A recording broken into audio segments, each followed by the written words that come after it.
بسم الله الرحمن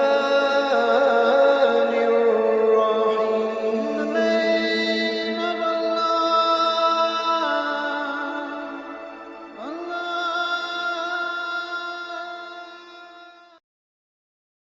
أعوذ بالله من الشيطان الرجيم. بسم الله الرحمن الرحيم. عما يتساءلون عن النبأ العظيم الذي هم فيه مختلفون كلا سيعلمون ثم كلا سيعلمون ألم نجعل الأرض مهادا والجبال أوتادا وخلقناكم أزواجا وجعلنا نومكم سباتا وجعلنا الليل لباسا وجعلنا النهار معاشا وبنينا فوقكم سبعا شدادا وجعلنا سراجا وهاجا وأنزلنا من المعصرات ماء ثجاجا لنخرج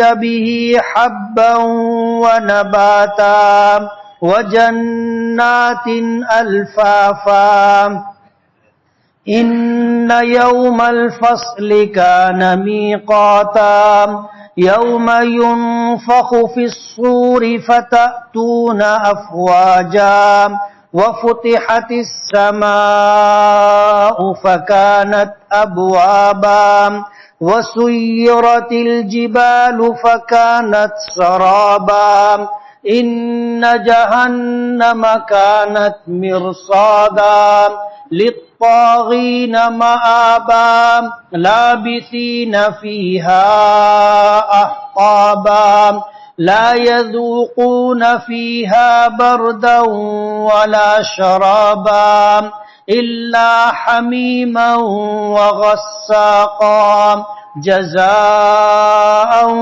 وفاقا إنهم كانوا لا يرجون حسابا وكذبوا بآياتنا كذابا وكل شيء أحصيناه كتابا فذوقوا فلن نزيدكم إلا عذابا. صدق الله العظيم. سبحانك لا علم لنا إلا ما علمتنا إنك أنت العليم الحكيم. رب اشرح لي صدري ويسر لي أمري واحلل عقدۃ من لسانی یفقہوا قولی. پناہ مانگتا ہوں میں اللہ تعالیٰ کی شیطان مردود سے. شروع کرتا ہوں میں اللہ کے نام سے جو بڑا مہربان نہایت رحم والا ہے. کس چیز کے متعلق وہ لوگ آپس میں ایک دوسرے سے سوال کرتے ہیں؟ وہی بڑی خبر کے متعلق جس میں وہ لوگ آپس میں مختلف ہو رہے ہیں. ہرگز نہیں عنقریب وہ جان لیں گے، پھر ہرگز نہیں عنقریب وہ جان لیں گے.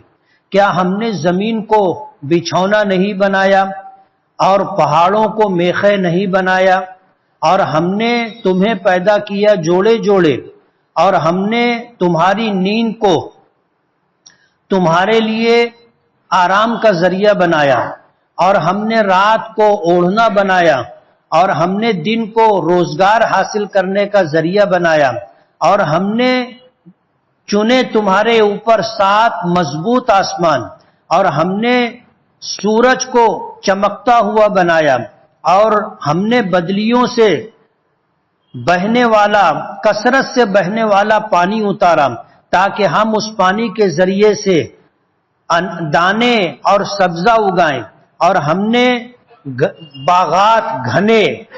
بے شک فیصلے کے دن کے لیے وقت مقرر ہے، جس دن سور میں پھونکا جائے گا، پس تم لوگ فوج در فوج آؤ گے، اور کھول دیا جائے گا آسمان، پس دروازے دروازے ہو جائیں گے، اور چلائے جائیں گے پہاڑ، پس وہ چمکتی ہوئی ریت ہو جائیں گے.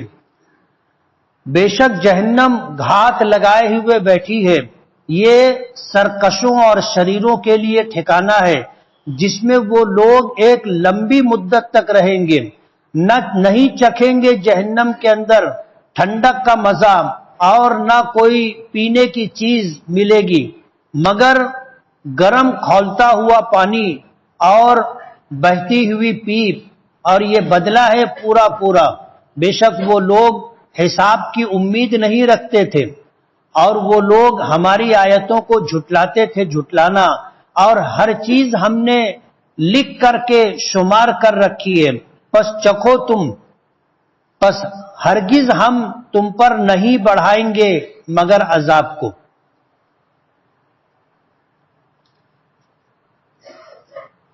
یہ 30ویں پارے کی پہلی سورت سورہ نبا ہے، نزول کے اعتبار سے مکی ہے، اس میں 40 آیتیں اور 2 رکوع ہیں۔ اور آپ جانتے ہیں کہ مکی اور مدنی ہونے کا کیا مطلب ہے؟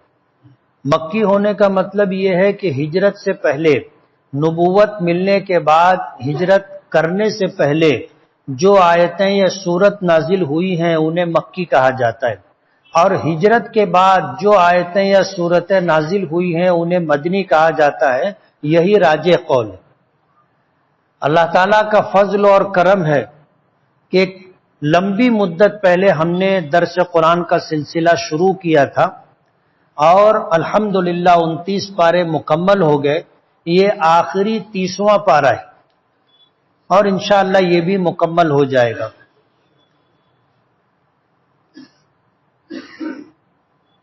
تقریباً آج سے 27-28 سال پہلے ہم نے درس قرآن کا سلسلہ شروع کیا تھا۔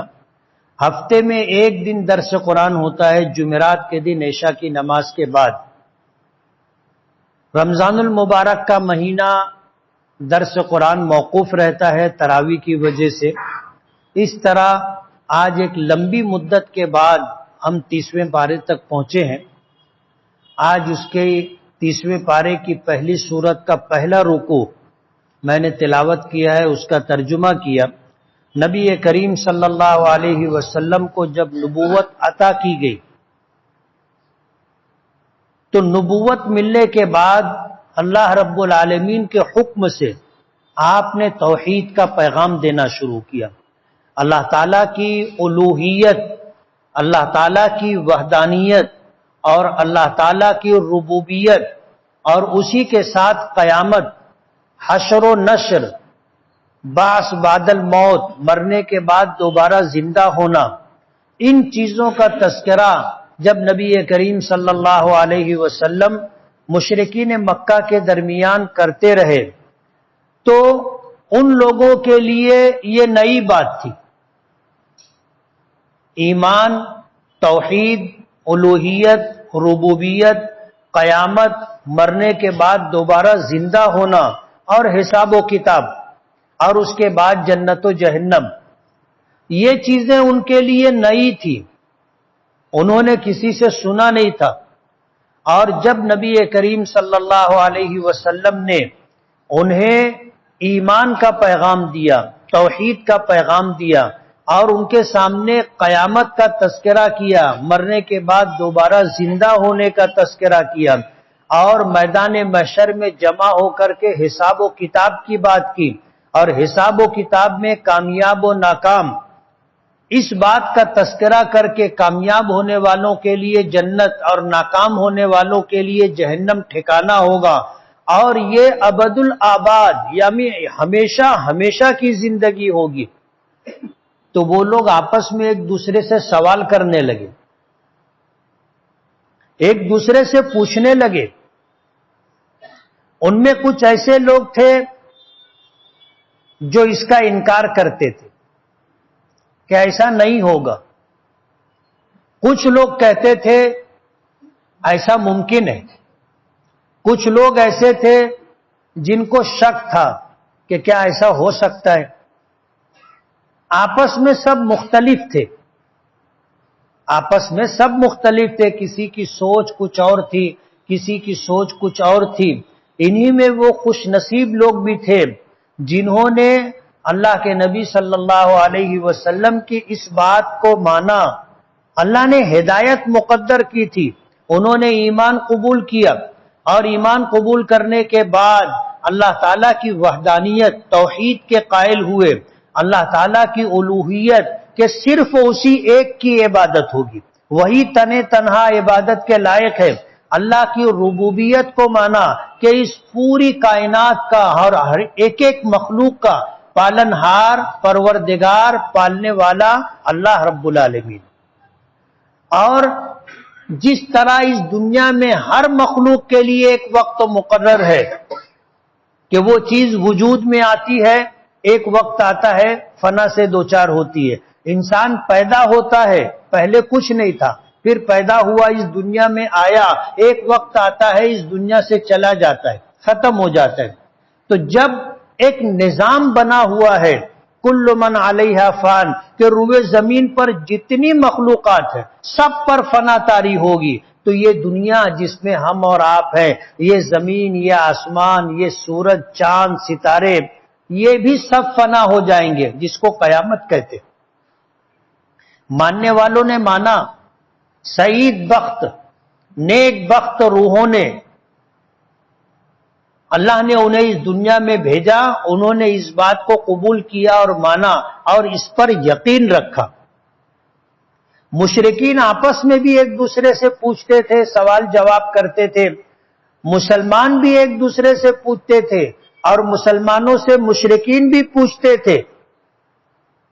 تو جس کے حصے میں ہدایت و سعادت تھی وہ ان چیزوں پر یقین رکھتے تھے، اور جب سوال و جواب ہوتا تھا تو سوال و جواب یقین بڑھے اس کے لیے ہوتا تھا۔ اما یتساءلون، یہ لوگ آپس میں ایک دوسرے سے پوچھتے ہیں، کیا پوچھتے ہیں؟ عن النبأ العظیم، بڑی خبر کے متعلق۔ بڑی خبر کیا؟ علماء نے اس کے تعلق سے کئی باتیں مفسرین نے لکھی ہیں۔ ایک تو توحید، اللہ رب العالمین کی وحدانیت کے متعلق۔ ظاہر بات ہے وہ لوگ ایسے تھے کہ شرک کے ساتھ ان کی زندگی گزر رہی تھی، اور ہر چیز کے لیے انہوں نے الگ الگ معبود طے کر رکھے تھے۔ بارش برسانے والا الگ ہے، زمین سے غلہ اگانے والا الگ ہے، جان دینے والا الگ ہے، تندرستی دینے والا الگ ہے، اولاد دینے والا الگ ہے، بیماری سے شفا دینے والا الگ ہے۔ ہر کام کے لیے انہوں نے ایک معبود طے کر رکھا تھا، اور یہ طے کرنا ان کا اپنی طرف سے تھا۔ ایسا نہیں تھا کہ اس پر ان کے پاس کوئی دلیل ہو یا کوئی آسمانی دین یا آسمانی کتاب کے ذریعے ان کو یہ بات سمجھائی اور بتائی گئی ہو، ایسا کچھ نہیں تھا۔ یہ ان کی اپنی ایجاد تھی، اپنی ایجاد تھی۔ تو بعض لوگوں نے کہا کہ نبأ عظیم، بڑی خبر سے متعلق توحید۔ وہ لوگ توحید کے متعلق ایک دوسرے سے پوچھتے تھے کہ یہ کیا ہے، کہ صرف ایک ہی رب ہے، ایک ہی الہ ہے، ایک ہی مالک ہے اور خالق ہے اس پوری کائنات کا۔ بعض مفسرین نے نبأ عظیم سے متعلق قیامت کا تذکرہ کیا کہ جب اللہ کے نبی صلی اللہ علیہ وسلم نے فرمایا کہ جس طرح مخلوقات پر فنا طاری ہوتی ہے، ایک وقت آئے گا کہ اس دنیا پر بھی فنا طاری ہوگی، اور یہ آسمان و زمین اور اس کے درمیان اور ان میں جو کچھ ہے سب ختم ہو جائے گا۔ قیامت کے متعلق پوچھتے تھے۔ الذی ہم فیہ مختلفون، اللہ پاک فرماتے ہیں کہ اس خبر کے متعلق، اس بڑی خبر کے متعلق وہ لوگ آپس میں مختلف تھے، ہر ایک کی سوچ الگ تھی۔ ظاہر بات ہے کہ جب ان کے پاس وحی کے ذریعے جو پختہ باتیں ہوتی ہیں، یقینی باتیں ہوتی ہیں، وہ ان کے پاس نہیں تھی، تو اپنی اٹکل سے، اپنے اندازے سے، اپنی سمجھ سے وہ لوگ اس پر تبصرہ کرتے تھے، اور ہر ایک کی سوچ الگ تھی۔ اس لیے اللہ پاک نے فرمایا الذی ہم فیہ مختلفون، کہ یہ لوگ آپس میں مختلف تھے، ہر ایک کی سوچ الگ تھی۔ کلا سیعلمون، اللہ پاک فرماتے ہیں ہرگز نہیں۔ کلا حرف تنبیہ ہے، عربی زبان میں یہ زجر و توبیخ کے لیے آتا ہے، یعنی کسی کو ڈانٹنا ہو اور اس کی سوچ پر، اس کی سمجھ پر یا اس کی بات پر اس کو ٹوکنا اور سختی سے ٹوکنا ہو تو کلا کا لفظ استعمال ہوتا ہے، یعنی اس کی بات، اس کی سوچ کو غلط قرار دینا اور سختی کے ساتھ اس کی تردید کرنا۔ فرمایا کلا، ہرگز نہیں، یہ جیسا سوچتے ہیں یا جیسا بولتے ہیں ایسا ہرگز نہیں۔ سیعلمون، ان قریب یہ لوگ جان جائیں گے، پتہ چل جائے گا۔ ثم کلا سیعلمون، پھر ہرگز نہیں، ان قریب وہ لوگ جان لیں گے۔ قرآن کریم کا ایک انداز ہے اور یہ عربی زبان کی خصوصیات میں سے ہے کہ بسا اوقات جملے ایک سے زائد مرتبہ لائے جاتے ہیں، 2 مرتبہ ایک ہی بات کہی جاتی ہے، ایک بات 2 مرتبہ کہی جاتی ہے، تو یہ تاکید اور بات میں سختی اور شدت پیدا کرنے کے لیے آتا ہے۔ اللہ پاک نے فرمایا کہ آج یہ قیامت کا انکار کر رہے ہیں کہ ایسا کیسے ہوگا، اتنا بڑا آسمان، زمین، چاند، سورج سب ختم ہو جائے گا، ایسا کیسے ہوگا؟ اللہ پاک فرماتے ہیں ہرگز نہیں، یہ جو سوچ رہے ہیں یہ غلط سوچ ہے۔ سیعلمون، ان قریب انہیں پتہ چل جائے گا۔ ثم کلا سیعلمون، پھر ہرگز نہیں یہ جان لیں گے۔ اس کے بعد اللہ پاک اپنی قدرت بتا رہے ہیں کہ ان کو قیامت کے آنے کا یقین نہیں ہے اور اس کو یہ محال سمجھ رہے ہیں کہ ایسا نہیں ہو سکتا۔ اللہ پاک فرماتے ہیں اپنی قدرت کا تذکرہ کرتے ہوئے کہ جو آگے جن باتوں کا تذکرہ ہے اس کا مطلب یہ ہے کہ جب ہم یہ سب کچھ کر سکتے ہیں تو قیامت بھی لا سکتے ہیں۔ الم نجعل الارض مہادا، کیا ہم نے اس زمین کو تمہارے لیے فرش نہیں بنایا، بچھونا نہیں بنایا؟ ہم نے اس کو بچھا دیا، تم اس پر مکانات بناتے ہو، بڑی بڑی بلڈنگیں تعمیر کرتے ہو۔ ہم نے اس زمین کو تمہارے لیے بچھا دیا، تم اس پر چلتے پھرتے ہو، تم اس پر کھیتی باڑی کرتے ہو، تم اس پر اپنا کاروبار کرتے ہو، تم چین و سکون کے ساتھ اس پر سوتے ہو۔ یہ زمین ہم نے فرش کی طرح بچھا دیا، جیسے ایک چٹائی آدمی بچھاتا ہے ایسے ہم نے پوری زمین تمہارے لیے بچھا دی۔ والجبال اوتادا، مفسرین لکھتے ہیں جب اللہ نے یہ زمین پیدا کی تو یہ زمین پانی پر ہے، یہ زمین پانی پر ہے، اور جب یہ زمین پیدا کی گئی تو یہ ڈولتی تھی، جیسے کشتی پانی پر ہو تو کشتی کیسی ہوتی ہے، اس کی حرکت، اس کا ڈولنا آدمی کو اس میں قرار نہیں ہوتا۔ زمین بھی اسی طرح تھی، جب یہ زمین ہلتی جلتی تھی تو ظاہر بات ہے اس پر مکانات کیسے بنتے اور ہم اور آپ اس پر کیسے کھڑے رہتے۔ اللہ تعالیٰ کبھی کبھی اپنی قدرت کا مظاہرہ کرتا ہے اور اس زمین کو تھوڑی سی حرکت دیتا ہے، جس کو ہم زلزلہ کہتے ہیں، تھوڑا سا ہلاتا ہے، یعنی 100% میں سے 5%، 6% اگر زمین میں حرکت آ جائے تو مکانات گرنے لگتے، اور اس سے زیادہ ہو تو بڑی تباہی آتی ہے۔ دنیا میں جو زلزلے آئے یعنی زمینیں ہلی، ان کا پیمانہ اگر ناپا گیا تو وہ 10% کے اندر تھے۔ اللہ تعالیٰ کو تو اس پر بھی قدرت ہے کہ پوری زمین کو 100% ہلا دے۔ تو جب یہ زمین بنائی گئی تھی، پیدا کی گئی تھی، اللہ نے اپنی قدرت سے اسے پیدا کیا تو یہ زمین پانی پر تھی اور حرکت کر رہی تھی، ڈول رہی تھی۔ والجبال اوتادا، تو اللہ پاک نے پہاڑوں کو میخ بنایا، کیل، جس کو ہم کھلا کہتے ہیں، جیسے ہم کسی چیز کو میخ کے ذریعے اور کیل کے ذریعے ٹھوک دیتے ہیں تو وہ اپنی جگہ بالکل جم جاتی ہے۔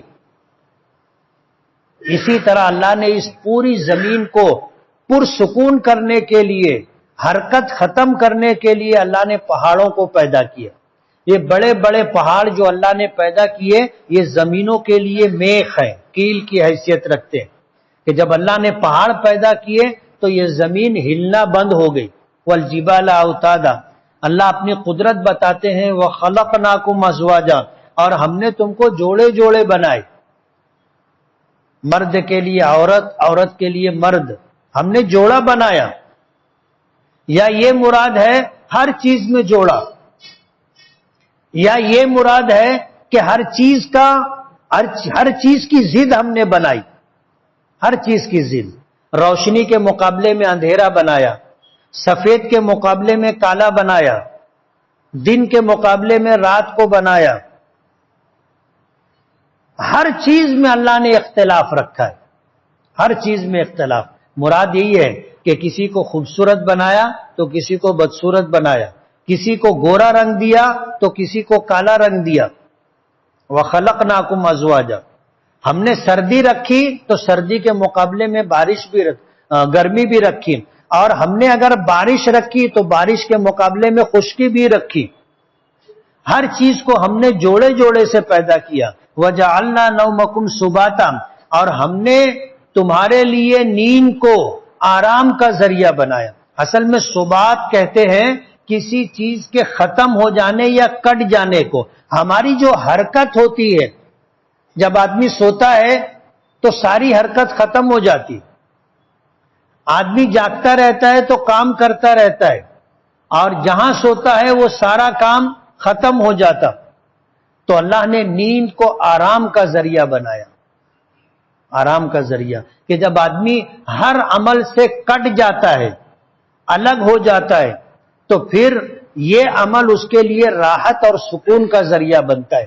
ہم لوگ دن بھر کام کر کے تھکتے ہیں، بستر پر جاتے ہیں، اللہ نیند دے دیتا ہے، مسلط کر دیتا ہے، سو جاتے ہیں. تو دوسرے دن بالکل حشاس بشاس اٹھتے، ساری تھکان دور ہو جاتی.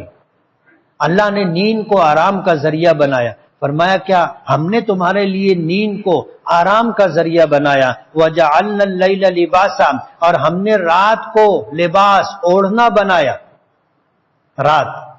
رات آتی ہے جیسے لباس سے آدمی اپنے جسم کو ڈھانکتا ہے، جسم کے حصوں کو چھپاتا ہے، اسی طرح رات ہوتی ہے کہ روشنی ختم کر کے اللہ اندھیرا مسلط کر دیتا ہے.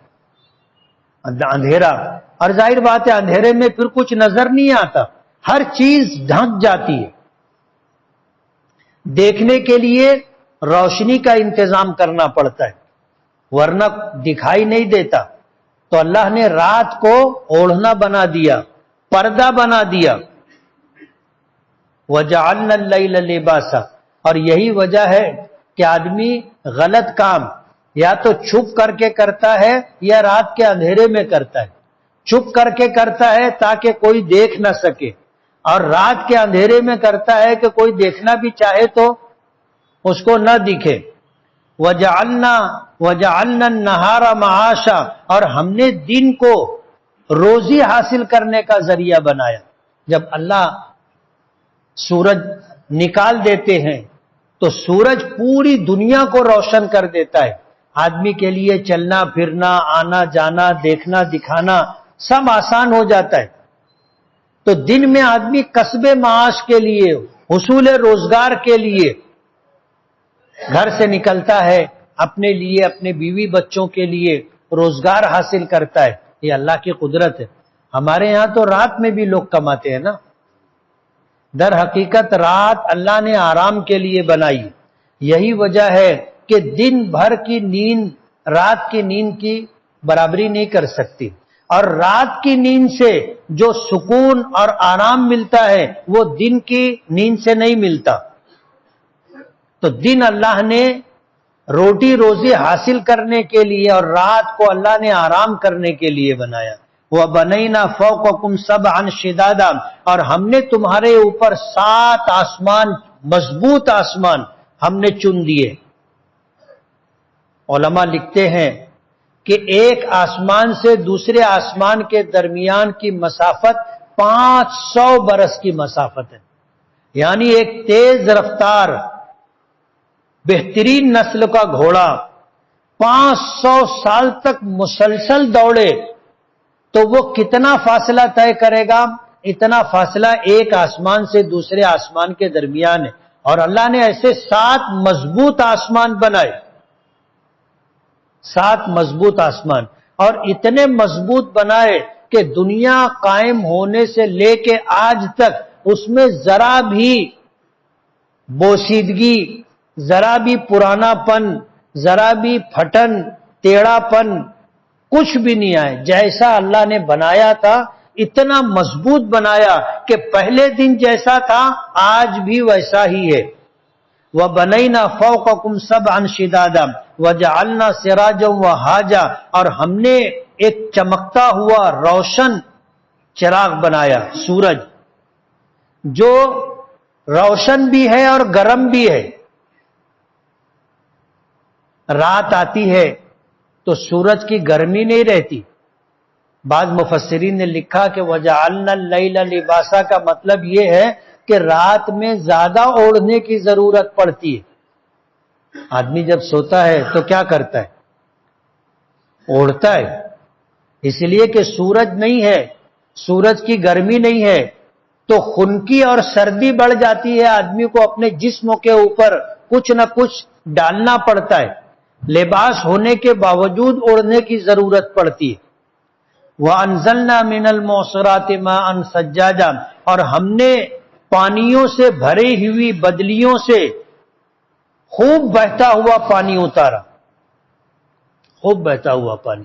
اب دیکھو بارش ہوتی ہے کسی جگہ کو گیلی کرنے کے لیے اور پھر اس کے اوپر پانی بہے، ہم کو کتنی محنت کرنی پڑتی، لیکن اللہ کی قدرت ہے، اللہ جب بارش برساتا ہے تو پوری زمین پانی سے جل تھل ہو جاتی، اور وہی اگر زیادہ مقدار میں آ جائے تو انسانوں کے لیے مصیبت بن جاتی، سیلاب آ جاتا ہے۔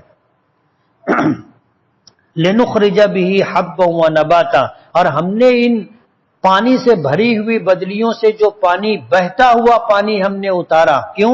لِنُخْرِجَ بِهِ، تاکہ اس کے ذریعے سے ہم حَبًّا وَنَبَاتًا، زمین سے دانے، غلے اور سبزہ اگائے۔ ایک وہ پانی ہوتا ہے جو ہم زمین سے حاصل کر کے کھیتی کو دیتے ہیں، اس سے زیادہ نمو اور اس سے زیادہ سبزہ اگانے کی صلاحیت بارش کے پانی میں۔ ایک بارش آتی ہے پوری زمین سرسبز و شاداب ہو جاتی۔ وَجَنَّاتٍ أَلْفَافًا، اور ہم نے ایسے باغات جو خوب گھنے ہیں ہم نے بنائے۔ الفاف، ایسے درخت جس کی شاخیں بڑی کثرت سے ہوں اور ایک دوسرے میں گھسی ہوئی ہوں، گھنے باغات ہم نے بنائے۔ پھر اللہ پاک فرماتے ہیں کہ یہ سب کچھ ہماری قدرت ہے۔ جب ہم یہ سب کچھ کر سکتے ہیں تو ہم نے جب دنیا بنائی ہے تو ہم اس کو ختم بھی کر سکتے۔ ظاہر بات ہے بنانا مشکل ہے اور اجاڑنا اور ختم کرنا آسان ہے۔ تو جو خدا یہ پوری کائنات بنایا ہے اور یہ سب کچھ اس کی قدرت میں ہے، اس کے لیے اس کائنات کو ختم کرنا، جس کو قیامت کہتے ہیں، کوئی بڑی بات نہیں ہے۔ سوچو اور غور کرو۔ ان یوم الفصل کان میقاتا، اللہ پاک فرماتے ہیں کہ بے شک فیصلے کے دن کے لیے وقت مقرر ہے۔ ایک مقررہ وقت پر اللہ پاک فیصلہ کریں گے، فیصلہ کریں گے۔ یوم ینفخ فی الصور فتأتون افواجا، جس دن سور پھونکا جائے گا اور تم سب فوج در فوج قبروں سے نکل کر کے میدان محشر میں آؤ گے۔ فتأتون افواجا وفتحت السماء فکانت ابوابا، اور یہ آسمان کھول دیا جائے گا اور پورے آسمان میں دروازے دروازے ہو جائیں گے اور فرشتے اتر کر زمین پر آ جائیں گے۔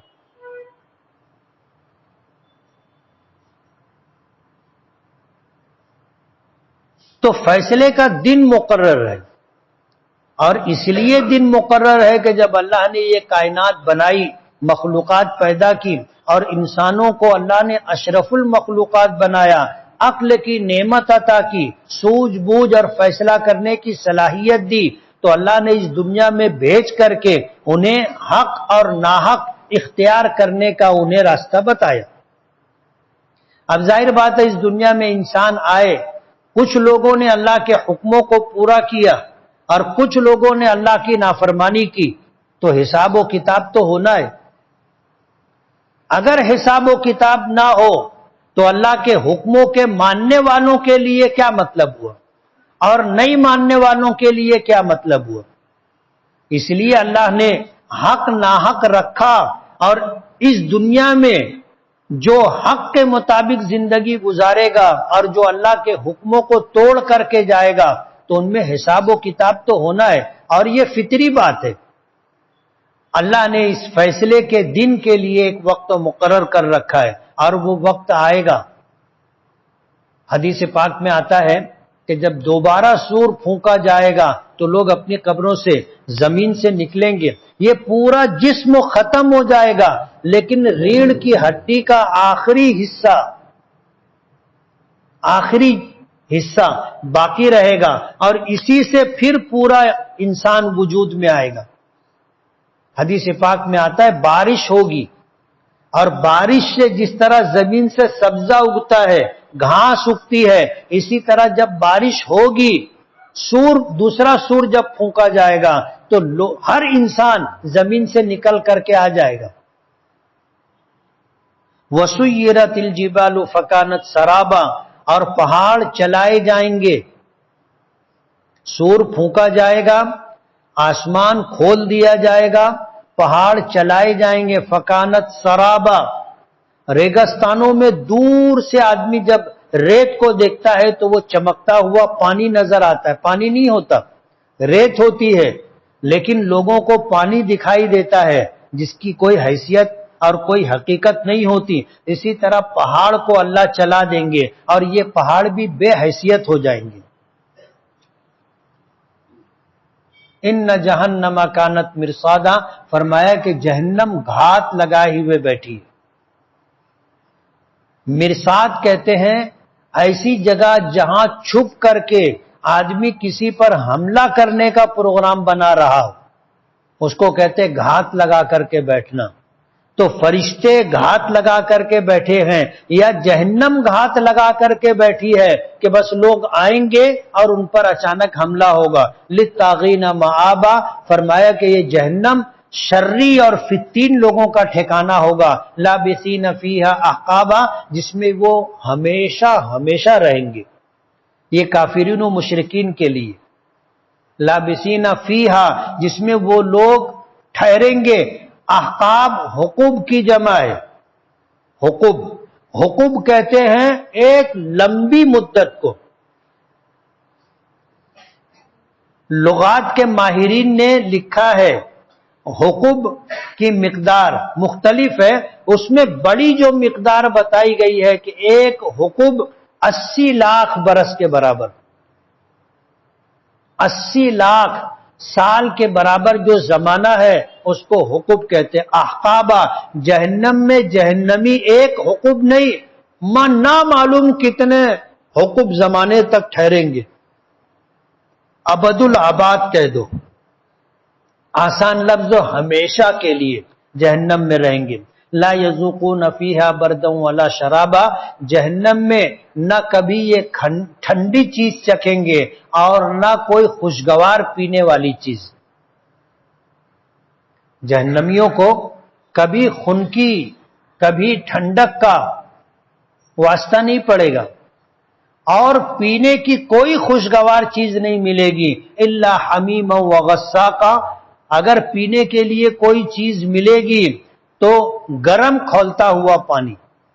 جہنمیوں کے متعلق آتا ہے پیاس کی شدت سے پانی پانی چلاتے رہیں گے، ہزاروں سال پانی پانی چلانے کے بعد جب ان کو دیا جائے گا تو اتنا جہنم کا کھولتا ہوا پانی ہوگا کہ منہ کے قریب کریں گے پورا چہرہ جھلس جائے گا، اور پیئیں گے تو پانی اوپر سے جائے گا، آنتیں کاٹ کر کے نیچے سے نکل جائے گا۔ وغساقا، اور جہنمیوں کو پینے کے لیے ان کے اپنے جسموں سے زخموں سے رشتہ ہوا بہتا ہوا پیپ دیا جائے گا۔ اللہ تعالی ہم سب کی حفاظت فرمائے۔ جزاء وفاقہ، فرمایا کہ یہ ان کے لیے پورا پورا بدلہ ہوگا، پورا پورا بدلہ۔ انہم کانوا لا یرجون حسابا، یہ لوگ حساب کی توقع نہیں رکھتے تھے، مانتے نہیں تھے کہ حساب و کتاب ہوگا، دوبارہ زندہ کیے جائیں گے، اللہ کی بارگاہ میں پیشی ہوگی اور زندگی بھر کے اچھے برے اعمال کا حساب ہوگا، اس بات کو مانتے نہیں تھے، ان کو ایسی توقع نہیں تھی۔ انہم کانوا لا یرجون حسابا، وہ لوگ حساب و کتاب کی توقع نہیں رکھتے تھے۔ وکذبوا بآیاتنا کذابا، اور ہماری آیات کو جس میں ہم اس بات کو بتاتے تھے کہ مرنا ہے، قیامت آئے گی، دوبارہ زندہ ہونا ہے، اللہ کی بارگاہ میں جانا ہے، پیشی ہے، حساب و کتاب ہوگا، اس کو جھٹلاتے تھے۔ وَكَذَّبُوا بِآيَاتِنَا كِذَّابًا، یہ لوگ ہماری آیتوں کو جھٹلایا کرتے تھے۔ وَكُلَّ شَيْءٍ أَحْصَيْنَاهُ كِتَابًا، فرمایا سن لو، ہر چیز کو ہم نے لکھ کر کے گن کر کے رکھا ہے۔ یا تو مراد لوح محفوظ ہے، یا ہر انسان کے ساتھ جو دو فرشتے ہوتے ہیں اس کی نیکی اور بدی لکھنے کے لیے، دو فرشتے جن کو کرامن کاتبین کہا جاتا ہے، یہ دو فرشتے مقرر ہیں اور اللہ کے حکم سے لکھتے ہیں۔ حدیث پاک میں آتا ہے کہ آدمی نیکی کا ارادہ کرے، نیکی لکھنے والا فرشتہ ایک نیکی لکھ لیتا ہے۔ جیسے ہم یہ نیت کر لیں کہ آج تہجد پڑھیں گے، ہم نے نیت کی، نیکی لکھنے والے فرشتے نے ایک نیکی لکھ لی، اور جب تہجد پڑھ لیں گے تو مزید نیکیاں وہ لکھ لے گا۔ اور اگر ہم نے گناہ کا ارادہ کیا تو بدی لکھنے والا فرشتہ لکھنا چاہتا ہے تو نیکی لکھنے والا فرشتہ اس کو روک دیتا ہے۔ نیکی لکھنے والا امیر ہے، حاکم ہے، سردار ہے، اور گناہ لکھنے والا اس کے تابع ہے۔ جب کوئی آدمی گناہ کا ارادہ کرتا ہے تو وہ لکھنا چاہتا ہے کہ اس نے گناہ کا ارادہ کیا، نیکی لکھنے والا اس کو روک دیتا ہے کہ لکھ مت، جب تک یہ گناہ کرے گا نہیں، لکھنا نہیں۔ کتنا مہربان ہے اللہ پاک، کتنا مہربان کہ نیکی کا ارادہ کر لیے تو نیکی لکھ گئی۔ اب تہجد نہیں بھی پڑھیں گے تو ہم کو ایک نیکی تو اللہ نے دے دی، اور پڑھ لیں گے تو کیا دیں گے اللہ پاک ہم کو اندازہ نہیں۔ اور اتنا مہربان کہ اگر گناہ کا ارادہ کیا تو گناہ لکھا نہیں جاتا جب تک آدمی گناہ نہ کر لے، اور اگر گناہ کر کے توبہ کر لے، پشیمان، نادم، شرمندہ ہو جائے، اللہ سے توبہ کر لے تو وہ لکھا ہوا گناہ بھی مٹا دیا جاتا ہے۔ اللہ پاک فرماتے ہیں وَكُلَّ شَيْءٍ أَحْصَيْنَاهُ كِتَابًا، ہر چیز کو ہم نے شمار کر کے لکھ رکھا ہے۔ فَذُوقُوا، پھر گناہ کرنے والوں کو، جہنم میں جانے والوں کو کہا جائے گا چکھو، جہنم کا عذاب چکھو۔ فَلَن نَّزِيدَكُمْ إِلَّا عَذَابًا، ہم ہرگز نہیں بڑھائیں گے مگر عذاب۔ یعنی جس طرح جنت میں ایک نعمت کے بعد دوسری نعمت ملے گی جو پہلی نعمت سے بڑھ کر کے ہوگی، اسی طرح جہنم میں جو عذاب ہوگا، اس عذاب کے بعد جو دوسرا عذاب ہوگا وہ شدت میں پہلے عذاب سے بڑھ کر کے ہوگا۔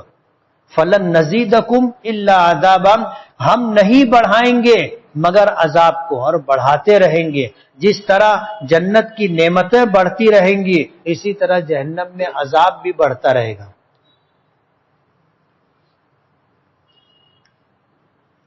نکاح پڑھوانے کے لیے کسی بڑے عالم کو بلانا کیسا ہے؟ اصل میں ہماری شریعت کا ایک مزاج ہے، اور وہ مزاج یہ ہے کہ اللہ کے نیک اور متقی پرہیزگار لوگوں سے تعلق بڑھانا، اس نیکی اور تقوی کی وجہ سے خیرات و برکات ملتی۔ اس لیے کسی بڑے عالم سے، مراد بڑے عالم سے مراد یہ نہیں کہ وہ 20 فٹ کے ہوں، بڑے سے مراد علم و عمل میں بڑے ہوں، جن کے تقوی پر، جن کی پرہیزگاری پر، جن کے عمل پر، جن کے علم پر ہمیں اعتماد ہو، بھروسہ ہو، ایسے لوگوں کو بلانا شرن درست ہے۔ زمزم کھڑے ہو کر کے پینا چاہیے یا پھر بیٹھ کر کے؟ حضور سے دونوں طریقے سے زمزم پینا منقول ہے، کھڑے ہو کر کے بھی پی سکتے ہیں، بیٹھ کر کے بھی پی سکتے ہیں۔ کچھ پانی ہے جس کو کھڑے ہو کر کے پینے کی اجازت ہے، جس میں ایک زمزم ہے، دوسرا وضو کے بعد لوٹے میں بچا ہوا پانی، وہ بھی کھڑے ہو کر کے پی سکتے ہیں۔ مرد اگر انگوٹھی پہنے تو کیسا ہے؟ حضور پاک صلی اللہ علیہ وسلم نے اس وقت انگوٹھی بنوائی تھی جب شاہان عالم کے نام خطوط روانہ کرنے تھے، اور اس انگوٹھی پر لکھوایا تھا محمد الرسول اللہ، نیچے محمد، اس کے اوپر رسول، اس کے اوپر اللہ، اور یہ مہر تھی۔ اس زمانے میں جیسے ہم لوگ دستخط کرتے ہیں اور پھر سکہ اور ٹھپا لگاتے ہیں، آج بھی ہے، اس زمانے میں بھی مہر، سکہ، حضور نے انگوٹھی بنوائی تھی اور اس پر لکھوایا تھا محمد الرسول اللہ۔ حضور وہ انگوٹھی پہنتے تھے، اور حضور کے متعلق منقول ہے کہ آپ نے عقیق یمنی کی بھی انگوٹھی پہنی، یعنی ایسی انگوٹھی جس میں یمن کا عقیق لگا ہوا تھا، لیکن حضور پہنتے تھے تو پتھر باہر کی طرف نہیں، اندر کی طرف ہوتا تھا، ہتھیلی کی طرف۔ علماء نے لکھا ہے کہ انگوٹھی پہننا سنت خصوصی ہے، سنت عمومی نہیں ہے کہ ہر آدمی انگوٹھی پہنے۔ اب آج تو ایسا ہو گیا کہ جو سماج اور معاشرے میں بالکل بے حیثیت ہوتا ہے، بلکہ یوں کہو کہ اس سے آگے چلا جاتا ہے، وہ 10 کی 10 انگلیوں میں انگوٹھی پہنتا ہے۔ سمجھ رہے ہو نا میں کیا کہنا چاہ رہا ہوں؟ تو انگوٹھی پہننا اور صافہ امامہ باندھنا یہ سنت خصوصی ہے، ہر آدمی نہیں پہن سکتا، ہر ایک کے لیے سنت نہیں ہے۔ جو قاضی ہو، مفتی ہو، جس کو مہر لگانا پڑتا ہو، ایسے لوگوں کے لیے انگوٹھی پہننا سنت ہے، اور جن کو علم و عمل کے اندر بڑا درجہ اور مقام ملا ہو وہ صافہ باندھیں گے، ہر ایرا غیرہ صافہ نہیں باندھے گا۔ تو صافہ باندھنا اور انگوٹھی پہننا یہ سنت خصوصی ہے، سنت عمومی نہیں ہے۔ کیا حضور نے کسی غیر مسلم کو حرم میں آنے سے منع کیا ہے؟ حدیث پاک میں آتا ہے نبی کریم صلی اللہ علیہ وسلم نے اپنی زندگی کے آخری ایام میں جو وصیتیں کی اور جس بات کی تاکید کی اس میں سے ایک یہ تھا، اخرج الیہود والمشرکین من جزیرۃ العرب، کہ جزیرۃ العرب سے مشرکین اور یہودیوں کو نکال دیا جائے۔ اس حدیث کے پیش نظر علماء کی ایک بڑی جماعت نے یہ موقف اختیار کیا کہ جزیرۃ العرب سے ان کو نکالنا ہے، جسے حضرت عمر رضی اللہ تعالی عنہ نے اپنے زمانے میں پورا کیا تھا، حضور کی وصیت پوری کی تھی۔ اسی میں یہ بھی ہے کہ حرمین شریفین میں غیر مسلموں کا داخلہ ممنوع ہوگا، یہاں کوئی مشرک نہ رہے گا نہ داخل ہو سکے گا۔ ماں باپ حیات ہیں، لڑکی لڑکے کا انتقال ہو گیا، پوتی پوتا اور نواسی نواسے حیات ہیں، تو وارث کون ہوگا؟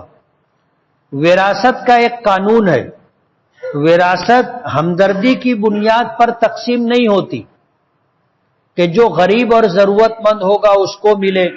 اگر ایسا ہو تو مالدار کے انتقال کے بعد جو سماج کے اندر سب سے غریب اور ضرورت مند ہوگا اس کو ملنا چاہیے میراث۔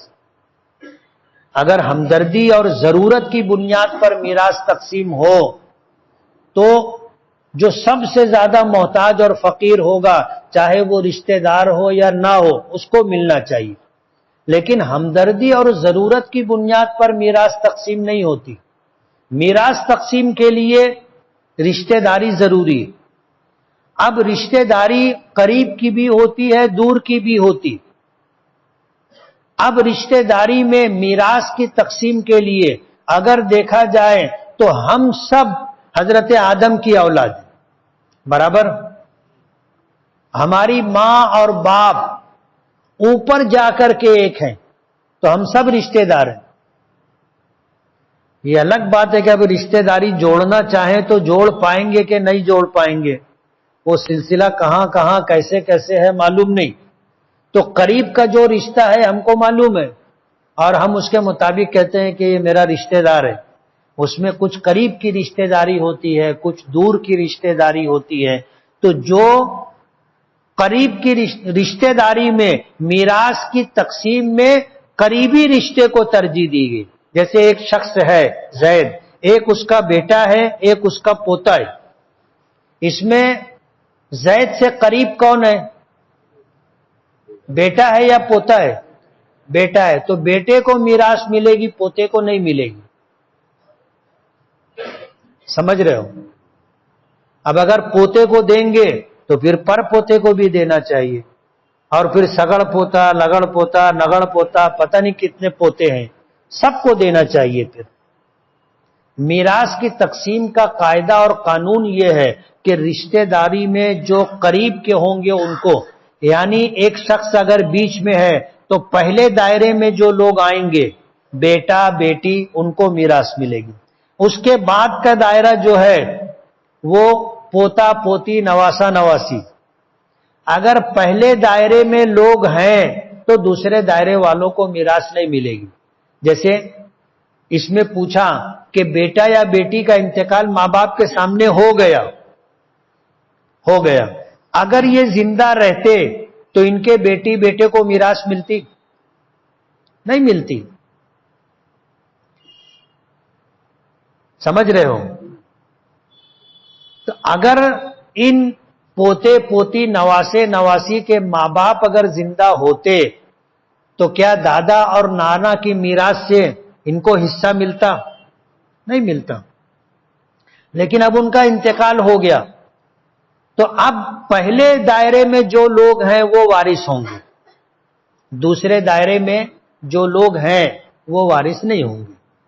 بعض صورتوں میں اس کی کچھ 38 صورتیں بنتی ہیں کہ یہ رشتہ دار مرنے والے کے یہ رشتہ دار ہے تو ان کو ملے گا، یہ ہے تو ان کو ملے گا، یہ ہے تو ان کو ملے گا. اس میں سے ایک صورت ایسی ہے جس میں پوتی پوتے کو میراث نہیں ملتی. 37 صورتوں میں میراث ملتی ہے، ایک صورت میں نہیں ملتی، جو یہ صورت پوچھی گئی. دادا کا انتقال ہوا، اگر دادا کا کوئی بیٹا نہیں ہے تو پھر پوتی پوتے، نواسی نواسے لوگ کو میراث ملے گی. لیکن اگر دادا کے انتقال کے بعد ان کا کوئی بیٹا موجود ہے، چاہے ایک ہی ہو، پوتی پوتے، نواسی نواسے لوگ کو میراث نہیں ملے گی. مجھ کو قرآن پاک حفظ یاد نہیں ہوتا، طریقہ بتائیے. کھاؤ تو پیٹ بھرتا ہے، بولو نا، اور پانی پیے تو پیاس بجھتی ہے. ایمانداری سے یاد کرو گے تو یاد بھی ہوگا. ہم لوگ چھوٹے تھے، والدہ ایک زمانے سے ساری زندگی ہم نے والدہ کو پڑھاتے ہوئے دیکھا. محلے کی بڑی عمر کی عورتوں کو، چھوٹی بچیوں کو، ہم کو بھی والدہ پڑھاتی تھی. ہم لوگ جب بولتے تھے کہ یاد نہیں ہوتا تو والدہ پوچھتی تھی کھانا کھاؤ تو پیٹ بھرتا کہ نہیں بھرتا؟ ہم لوگ بولتے تھے ہاں. پانی پیے تو پیاس بجھتی؟ بولے ہاں. بولے یاد کرو تو یاد بھی ہوگا. ہم لوگ یاد کرتے تھے تو یاد ہو جاتا تھا. اب وہ جس نے پوچھا ہے اس کو میں یہ بات بتا، ایمانداری سے یاد کرو گے تو یاد ہوگا. بعض لوگ ایسے ہوتے ہیں کہ ایک مرتبہ پڑھتے یا سنتے ہیں تو ان کو یاد ہو جاتا. ایک بادشاہ تھا، اس نے اعلان کیا کہ اگر کوئی مجھے آ کر کے ایسا قصیدہ، ایسی غزل، ایسی نظم، ایسی حمد، ایسی مناجات اور ایسی نعت سنائے جو مجھے یاد نہ ہو تو میں اس کو انعام دوں گا. اب شاعر لوگ اپنا کلام بنا کے لاتے تھے سناتے تھے تو بادشاہ سنتا تھا اور سننے کے بعد کہتا تھا کہ یہ تو مجھ کو یاد ہے. اب وہ حیران ہو جاتا تھا کہ یار شاعر میں ہوں، کلام میرا ہے، ان کو کیسے یاد ہو گیا؟ تو بادشاہ کو ایک مرتبہ سننے سے یاد ہو جاتا تھا. تب شاعر سنا دیا تو بادشاہ سنا دیتا تھا. اب وہ شاعر ہکا بکا رہتا تھا تو بادشاہ کہتا تھا کہ تم کو شاید بھروسہ نہیں ہو رہا ہے، یہ تو میرے وزیر کو بھی یاد ہے. وزیر کو بولتا تھا سناؤ تو وزیر سنا دیتا تھا. اب پھر بادشاہ بولتا تھا کہ تم کو ابھی بھی حیرت ہے، میری باندی کو بھی یاد ہے، تو پردے کے پیچھے سے باندی بھی سنا دیتی تھی. سب شاعر لوگ بیچارے ساری محنت کرنے کے بعد چلے جاتے تھے. ہوتا یہ تھا کہ بادشاہ ایک مرتبہ سنتا تھا اس کو یاد ہو جاتا تھا، وزیر 2 مرتبہ سنتا تھا اس کو یاد ہو جاتا تھا، اور باندی 3 مرتبہ سنتی تھی اس کو یاد ہو جاتا تھا. اب کسی کو انعام ملتا نہیں تھا، لیکن کہتے ہیں نا کہ شیر کا سوا شیر بھی رہتا ہے. ایک شاعر آیا، اس نے قصیدہ سنایا اور بیچ میں آ کر رک گیا. بادشاہ سے پوچھا کہ بادشاہ سلامت، آپ کو یہ قصیدہ یاد ہے؟ بولے ہاں. بولے آگے کا تم سنا دو. اب آگے کا شاعر سنایا ہی نہیں تھا، بادشاہ نے سنا ہی نہیں تھا تو کہاں سے سناتا؟ تو بادشاہ کو انعام دینا پڑا. تو صلاحیتیں مختلف ہوتی. بعض لوگوں کی یادداشت، قوت حافظہ ایسا ہوتا ہے کہ 2-4 مرتبہ پڑھتے ہیں یاد ہو جاتا ہے. بعض لوگوں کا دوسرے درجے میں ہوتا ہے، بعض تیسرے درجے میں، بعض چوتھے درجے میں ہوتے ہیں، تو ان کو زیادہ محنت کرنی پڑتی ہے. جیسے بعض لوگوں کی خوراک زیادہ ہوتی ہے کہ وہ شادی، ان کا پیٹ کب بھرتا ہے؟ جب کہیں شادی میں کھانا کھانے بیٹھتے. گھر میں کھاتے تو پیٹ نہیں بھرتا. وہ ایک ٹوکری کھا جاتے نا، وہاں ان کا پیٹ بھرتا ہے.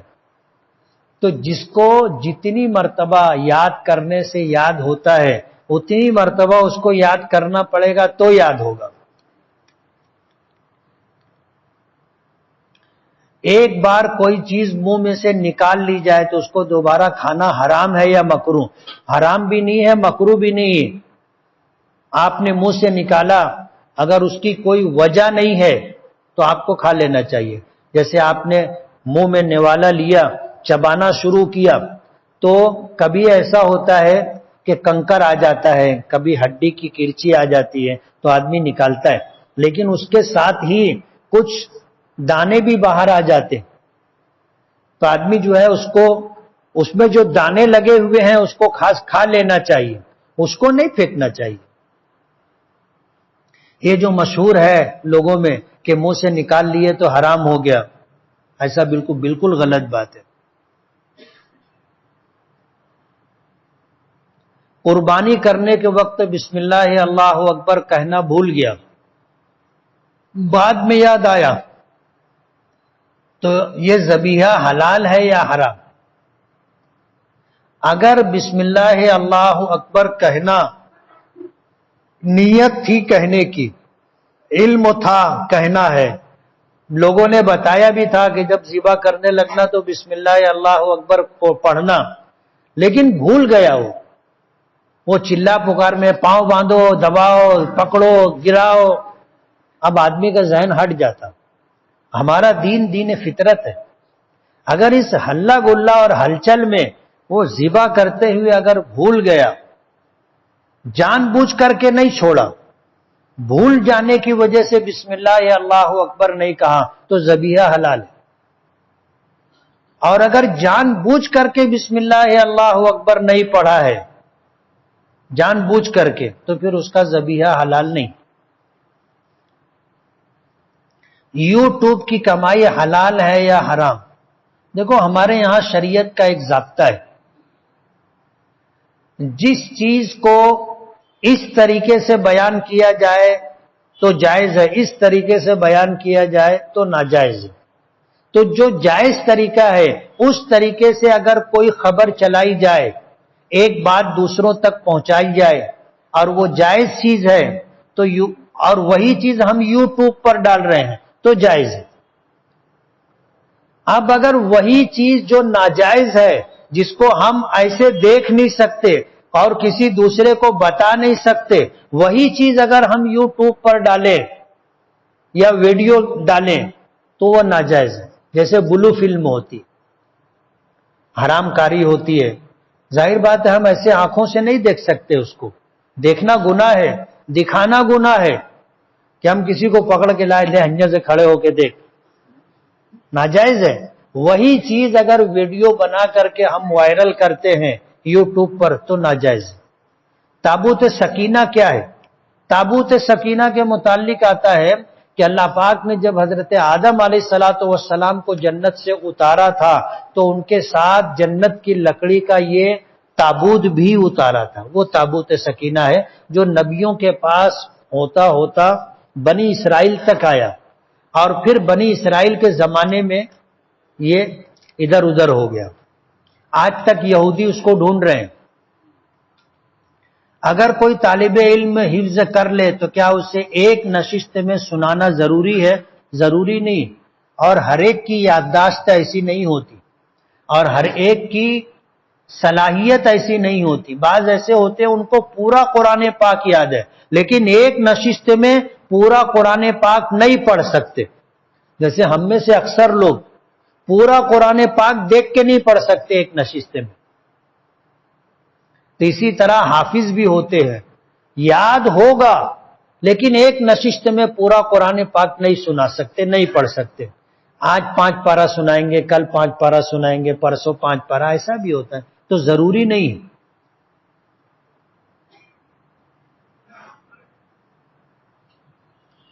ہمارے یہاں بعض جگہ یہ شرط لگائی جاتی ہے کہ ایک نشست میں جب تک حافظ پورا قرآن پاک نہیں سنائے گا تو اس کو سند نہیں دی جائے گی. یہ بات برابر نہیں. 6 رجب المرجب کو حضرت خواجہ غریب نواز چشتی رحمت اللہ علیہ کی چھٹی کے نام سے خواجہ کی چھٹی منائی جاتی ہے. کھانا بنایا جاتا ہے، کھانا کھلایا جاتا ہے. کچھ علاقوں میں بڑی دھوم دھام سے چھٹی منائی جاتی ہے. یہ کیا ہے؟ یہ ایک نیا طریقہ ہے. اگر یہ چیز دین کا حصہ ہوتی تو ہر اللہ والے کی چھٹی منانا تھا. سب سے پہلے تو حضور کی چھٹی منانا تھا نا، پھر اس کے بعد حضرت ابو بکر کی، پھر حضرت عمر کی، پھر حضرت عثمان کی، پھر حضرت علی کی. تو یہ ایک نیا طریقہ ہے جو لوگوں نے ایجاد کیا ہے. اسی کو بدعت کہتے ہیں. وضو کرنے والے شخص کو سلام کرنا کیسا ہے؟ کر سکتے. حادثے میں ایکسیڈنٹ سے مرنے والا شہید کہلاتا ہے. ہاں، یہ شہید اخروی ہے. شہید کی 2 قسم، ایک شہید دنیاوی اور ایک شہید اخروی. شہید دنیاوی وہ ہے جس کے ساتھ دنیا سے ہی شہیدوں کے ساتھ جو برتاؤ کیا جاتا ہے وہ کیا جائے. جیسے شہید کو غسل نہیں دیا جاتا. شہید جو ہوتا ہے یعنی اللہ کے دین کی حفاظت و صیانت کے لیے میدان جہاد میں جا کر کافروں اور مشرکوں سے لڑا اور جان قربان کر دی، وہ شہید ہے. اسے شہید دنیاوی کہتے ہیں. یعنی دنیا سے ہی اس کے ساتھ شہیدوں کا معاملہ ہوگا. اس کو جس کپڑے میں شہید ہوا ہے اس کپڑے کو رکھتے ہوئے اس کو کفن دیں گے، اس کو غسل نہیں دیں گے. اور شہید کی نماز جنازہ پڑھی جائے گی یا نہیں پڑھی جائے گی، 2 قول ہے. ایک علماء کی جماعت کہتی ہے کہ اس کو نماز جنازہ کی بھی ضرورت نہیں ہے، نماز جنازہ مرنے والے کے لیے دعا ہے. یہ اللہ کے راستے میں اپنی جان قربان کیا ہے، یہ کسی کی دعا کا محتاج نہیں. اس کی نماز جنازہ نہیں پڑھیں گے، ایسے ہی دفن کر دیں گے. علماء کی ایک جماعت کہتی ہے کہ اس کو غسل نہیں دیں گے، اس کے کپڑے نہیں اتاریں گے، کفن اس کے اوپر سے دیں گے اور اس کو نماز جنازہ پڑھ کر کے دفن کریں گے. غسل نہیں دیں گے، نماز جنازہ پڑھ کے دفن کریں. یہ شہید دنیاوی. اور اس کے علاوہ شہیدوں کی 100 قسمیں جن کے ساتھ دنیا میں شہیدوں کا برتاؤ نہیں ہوگا. عام مسلمان جیسے مرتا ہے تو اس کے بدن سے اس کے پہنے ہوئے کپڑے اتارے جاتے ہیں اور کفن دیا جاتا ہے، غسل دیا جاتا ہے، کفن دیا جاتا ہے، نماز جنازہ پڑھی جاتی ہے اور دفن کیا جاتا ہے. اسی طرح ان کے ساتھ بھی ہوگا. جیسے ایکسیڈنٹ میں کوئی مر گیا، ڈوب کے کوئی مر گیا، دب کے کوئی مر گیا، پیٹ کی بیماری میں مر گیا، بچے کی ولادت میں عورت کا انتقال ہو گیا. ایسے 100 لوگ ہیں جو شہید اخروی کہلاتے ہیں، کہ دنیا میں ان کے ساتھ تو عام مسلمانوں کے مرنے کے ساتھ جو برتاؤ ہوتا ہے وہ ہوگا، لیکن قیامت کے دن شہید کو جو اجر ثواب اور مقام و مرتبہ ملے گا وہ ان کو بھی ملے گا۔ تو ایکسیڈنٹ میں مرنے والا شہید ہے۔ کرکٹ کھیلنے میں شرط لگانا جائز ہے یا ناجائز؟ ناجائز ہے۔ میرا ایک دوست نے بہت مجبوری کی حالت میں قرضوں والوں کو دینے کے لیے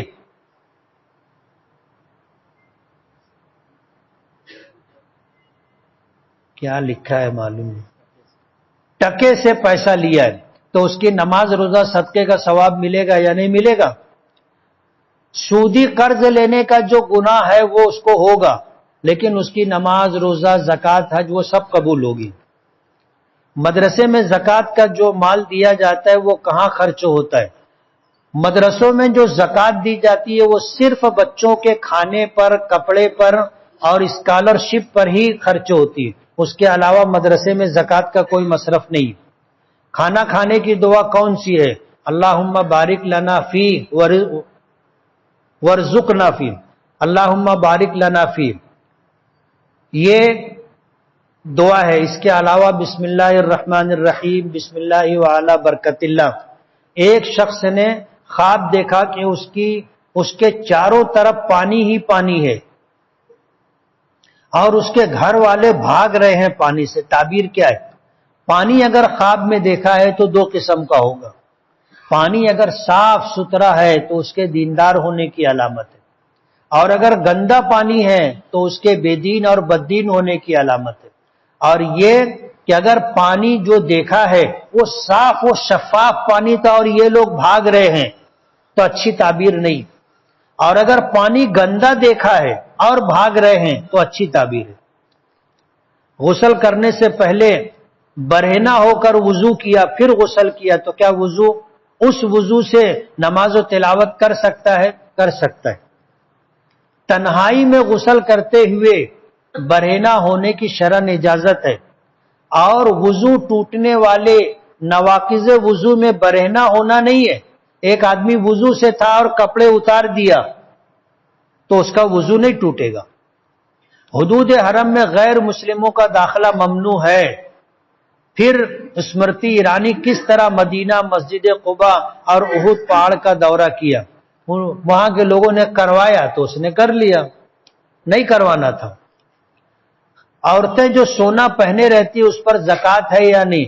امام اعظم ابو حنیفہ رحمۃ اللہ علیہ کے یہاں وہ سونا چاندی جو استعمال میں ہے اس پر بھی زکوٰۃ ہے۔ امام شافعی رحمۃ اللہ علیہ کے یہاں استعمال کیے جانے والے زیورات پر زکوٰۃ نہیں ہے۔ ہیلتھ انشورنس لینا کیسا ہے؟ جائز نہیں۔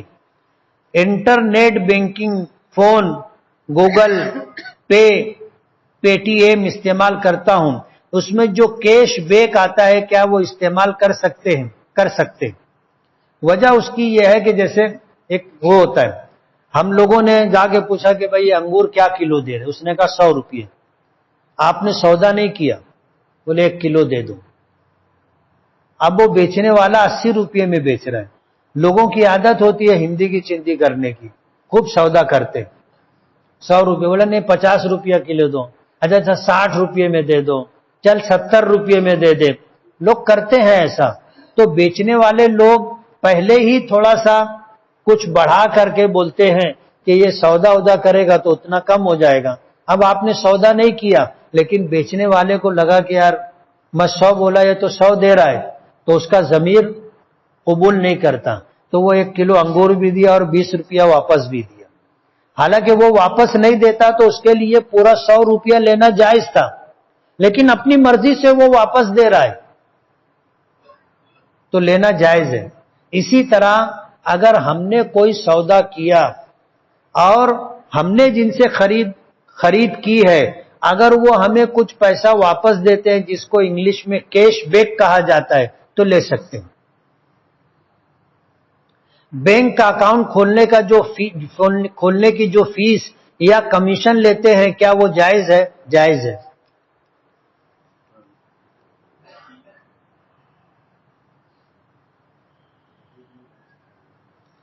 ہم 3 بھائی 2 بہنیں ہیں، ماں باپ دونوں حیات ہیں، جو بھی ملکیت ہے وہ ہم تینوں بھائیوں کی ہے، اس میں والد کی کوئی ملکیت نہیں ہے۔ اب والد صاحب کا کہنا ہے کہ میرے بعد سب کا برابر کا حصہ ہوگا۔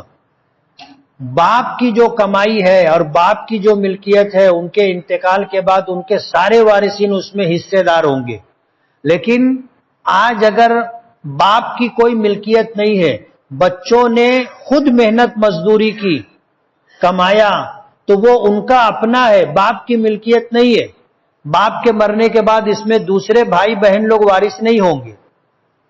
ہمارے یہاں اس طرح کا مطالبہ ہوتا ہے کہ ایک بھائی ہے وہ ٹیچر ہے، باپ نے پڑھایا، ایک بھائی ہے وہ ٹیلر ہے، باپ نے اس کو ہنر سکھوایا، ایک مزدور ہے وہ لوم چلاتا ہے، ایک سائزر ہے وہ سائزنگ چلاتا ہے، باپ کا اپنا کچھ نہیں۔ اب ان لوگوں نے اپنا محنت کی، کمایا، کمانے کے بعد جو کچھ لا کر جو باپ کے ہاتھ میں رکھ دیا وہ باپ کا ہو گیا، اس میں سے کچھ انہوں نے بچا لیا، تو یہ ان کا اپنا ہے، ان کی ملکیت ہے، باپ کی ملکیت نہیں ہے۔ باپ کے مرنے کے بعد باپ کی ملکیت بٹے گی، بیٹوں کی ملکیت نہیں بٹے گی۔ اور ہمارے یہاں اس طرح کا فیصلہ ہوتا ہے، بسا اوقات غلط فیصلہ ہوتا ہے کہ سب کی کمائی لاؤ اور سب بانٹیں گے، صحیح نہیں۔ امول بٹر سالن میں ڈال سکتے ہیں، ڈال سکتے ہیں۔ فیس کریم سالن میں ڈال سکتے ہیں، دیکھ لو وہ کیا ہے، وہ چہرے پہ لگانے والی کریم ہے، وہ گھی اور مکھن نہیں ہے، اس میں کیمیکل ہو سکتا ہے وہ نقصان دہ ہو، نہیں ڈالنے کا۔ بچپن سے ہم لوگ سنتے آئے ہیں کہ شیعہ یعنی رافضی مسلمان نہیں ہے، اگر نہیں ہے تو کیوں نہیں ہے، کیا انہیں کافر بولنا صحیح ہے؟ شیعہ لوگوں میں 12 فرقے، کچھ فرقے ایسے ہیں جن کے اوپر کفر کا فتویٰ ہے، سب پر نہیں ہے، یہ تفصیلی ہے موضوع، پھر کبھی سنائیں گے۔ آج کل شہر میں ایک شخص ہے جس کا نام یوسف عرف یوسف چوروا ہے، بہت زیادہ گنڈا گردی کر رہا ہے، اس سے لوگ خوفزدہ ہیں، شہر میں دہشت ہے، آپ سے گزارش ہے آپ کچھ کرو، اندر ہے وہ۔ میرے پاس ویڈیو آئی تھی کہ وہ ایک لڑکے کو مار رہا تھا، اٹھا کے پٹک رہا تھا، تو میں نے وہ ویڈیو سینئر ایس پی کو پوسٹ کر دی، بھیج دی تھی واٹس ایپ پہ، ایڈیشنل ایس پی کو بھی بھیج دی تھی، تو انہوں نے فوراً کارروائی کی، اس کو اٹھا کر کے اندر کر دیا۔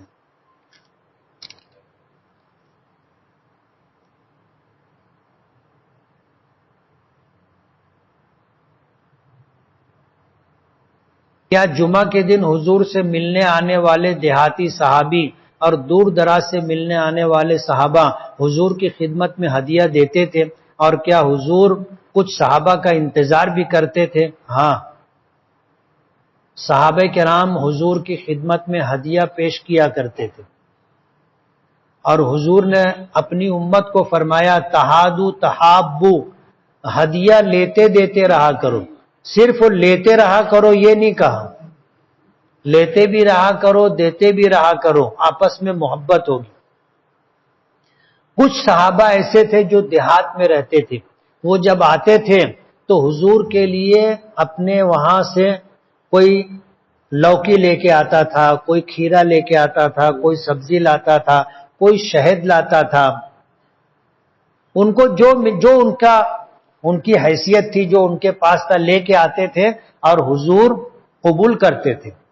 حدیث پاک میں آتا ہے کہ کچھ صحابہ کرام ایسے تھے جو پابندی سے ہر جمعہ کی نماز کے لیے آتے تھے تو حضور کے لیے کچھ لے کر کے آتے تھے، تو حضور ان کا انتظار کیا کرتے تھے۔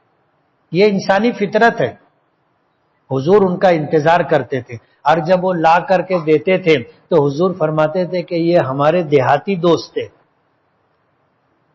یہ ہمارے دیہاتی دوست تھے۔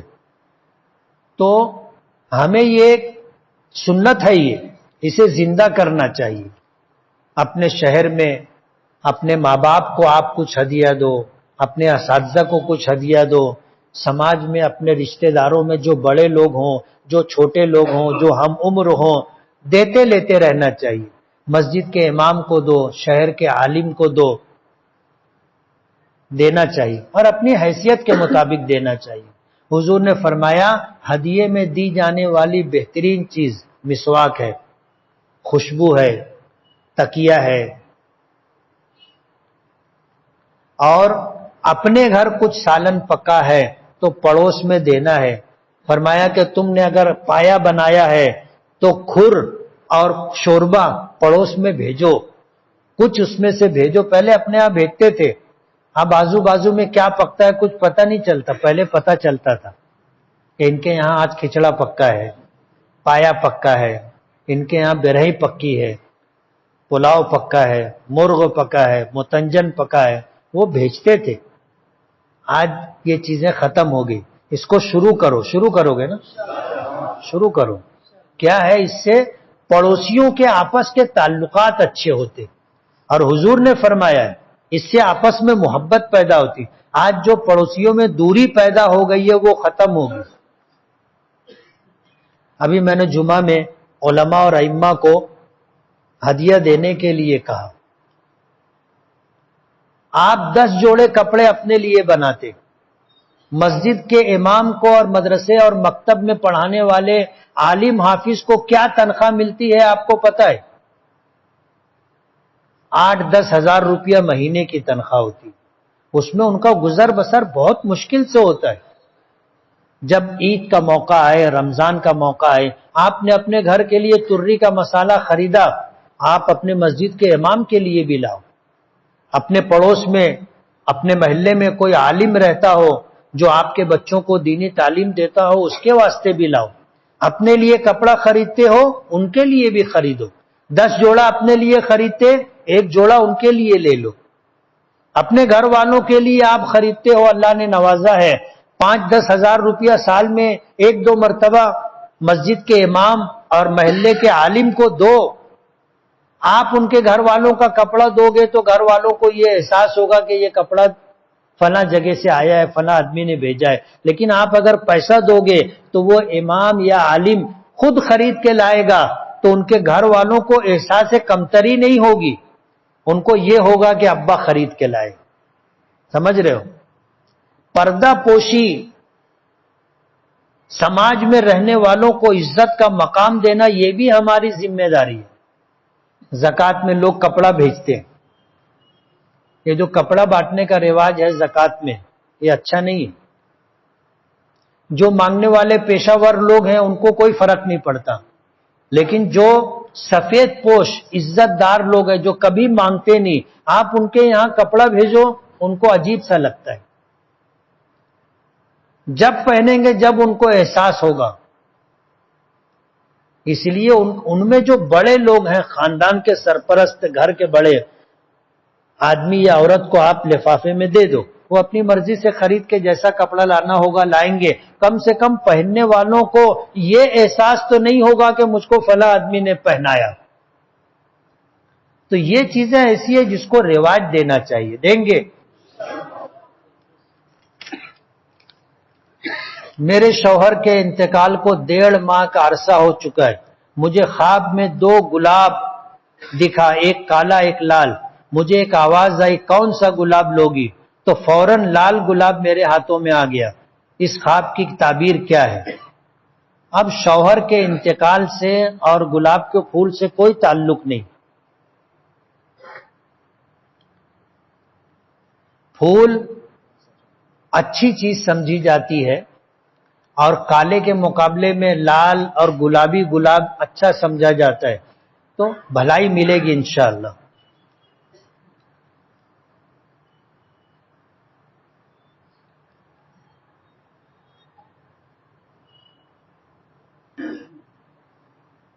سماج کے متعلق ایک مسئلہ ہے کہ ایک لڑکی کی شادی سے پہلے کسی لڑکے سے محبت تھی، اس کی شادی دوسری جگہ ہو گئی۔